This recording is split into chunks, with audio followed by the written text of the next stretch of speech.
Salut étincelle, c'est Jeffa. Je te retrouve aujourd'hui pour la méditation de nouvelle lune.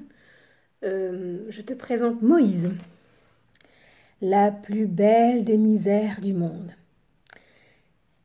Je l'adore. Pour cette lunaison, j'ai choisi un nouvel oracle qui s'appelle l'effet papillon. Ce sont des cartes qui se divisent, c'est un paquet, enfin c'est un deck qui se divise en trois types de cartes. Et j'avais envie d'essayer de faire la méditation de cette nouvelle lune en Scorpion avec ce nouveau jeu. Et puis j'y ai rajouté mon oracle fétiche, la voix de l'émeraude de la blanche dragonne pour nous donner un petit coup de boost. Ce sera toujours d'utilité. J'aime énormément cet oracle et je trouve vraiment très utile pour plein de choses, pour la divination, pour de la lithothérapie, pour plein de choses vraiment. Donc si tu l'as pas, il est encore temps de te le procurer. Alors qu'est-ce qu'elle nous dit cette nouvelle lune en Scorpion? T'as vu comme il est beau ce jeu? Merci beaucoup Catherine qui me l'a offert. Il est vraiment magnifique, je me régale. Alors, qu'est-ce qu'il nous dit? Il nous parle de neige. Alors, c'est un petit peu bizarre de parler de neige alors qu'on est en automne. Vous avez ce petit loup des neiges là, et qui nous regarde avec attendrissement. Il vient nous parler quand même plutôt de nos peurs. Il vient nous parler de nos peurs, il vient parler de nos blocages, il vient nous parler de tous les blocages mentaux, de tout ce qui est de tout le stress que l'on peut avoir à faire les choses et à exprimer notre plein potentiel.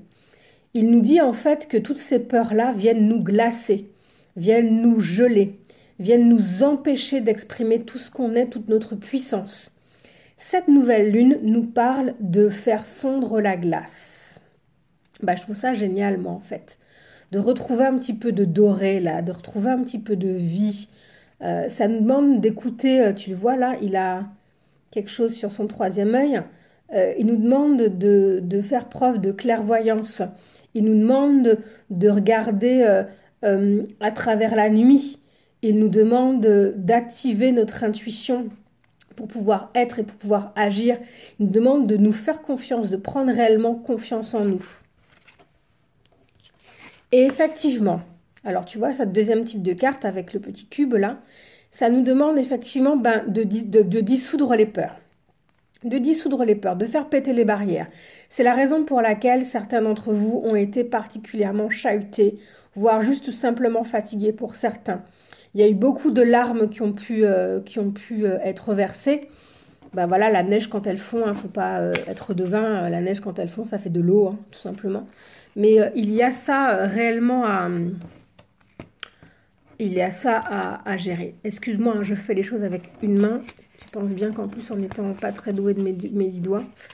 Donc, il y a cette neige à dissoudre là. Il y a tout ce brouillard, tout ce blizzard, tout ça à dissiper et apprendre réellement à se faire confiance. On ira encore un peu plus loin. La planète qui pourrait être utile. Alors, je ne fais pas d'astrologie, mais moi je dis que si je tire la carte, c'est qu'il y a une raison. C'est la planète Mars. Et tu vois, sur cette planète Mars, il y a encore un loup blanc. Mais là, c'est un loup blanc qui est plein de feu, plein de fougue, plein de morgue. Il a envie d'agir, il a envie de faire les choses. Et c'est justement cette énergie de Mars qui va être utile.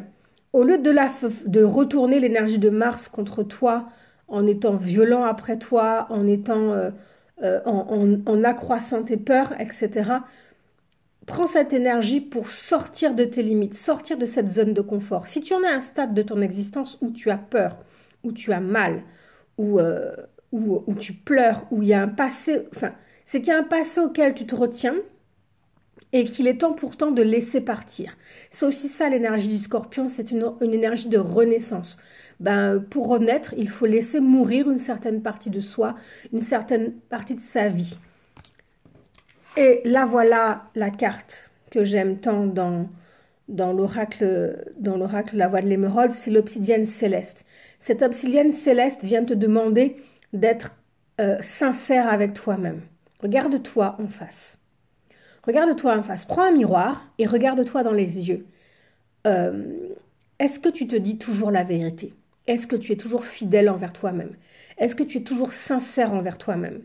Est-ce que tu es ta priorité ou est-ce que tu laisses à qui que ce soit ou à quoi que ce soit l'ascendant sur toi? Est-ce que tu n'es pas sous emprise? Est-ce que tes relations sont justes? Est-ce que ta relation avec toi-même est juste? Est-ce que tu cherches à combler tes manques en confiant certaines zones de ta vie à d'autres personnes, à la nourriture, à l'alcool, peu importe les addictions? Là, c'est vraiment le temps de laisser tout ça aller et d'ouvrir la main, d'ouvrir le cœur, d'ouvrir les vannes des larmes et de dissoudre tout cela. C'est réellement ce temps de dissolution qui est demandé. Depuis quelques jours, je ne cesse de répéter qu'il y a quelque chose, enfin, déjà la semaine dernière j'en parlais, il y a quelque chose de beau, de nouveau, de neuf qui arrive. Et bien, ce serait temps d'y croire simplement. Mais pour que cela puisse se présenter dans ton existence, eh bien, il va falloir que tu prennes le temps de pleurer ce passé-là. Ce passé-là, il est révolu. On est là pour avancer, on est là pour grandir, on est là pour guérir, on est là pour évoluer. Et il est temps de laisser derrière soi tous les schémas que l'on répète et qui ne servent à rien. Donc, sois bienveillant envers toi, pose-toi et sois vrai, sois sincère envers toi-même. Si tu as du mal à traverser cette période-là, ou encore si tu te heurtes à des schémas répétitifs et tu ne sais pas comment les débloquer, tu peux venir prendre rendez-vous avec moi par MP sur ma page Facebook. Je te mets les liens en barre de description ou directement par mail. Et là aussi, je te mets l'adresse en barre de description. Je te proposerai à ce moment-là un entretien téléphonique pour activer soit une séance ou un accompagnement afin de t'aider à dépasser cette période de ta vie et à commencer un chemin plus fructueux, plus joyeux et plus assuré. Quant aux peurs, j'ai cette petite parole-là. Elle n'est pas tout à fait juste. Hein. Il faudrait que je prenne le temps de la chercher. Ouais, je peux le faire avec toi, je m'en fous. Oups, ce sont les livres qui tombent, t'inquiète pas.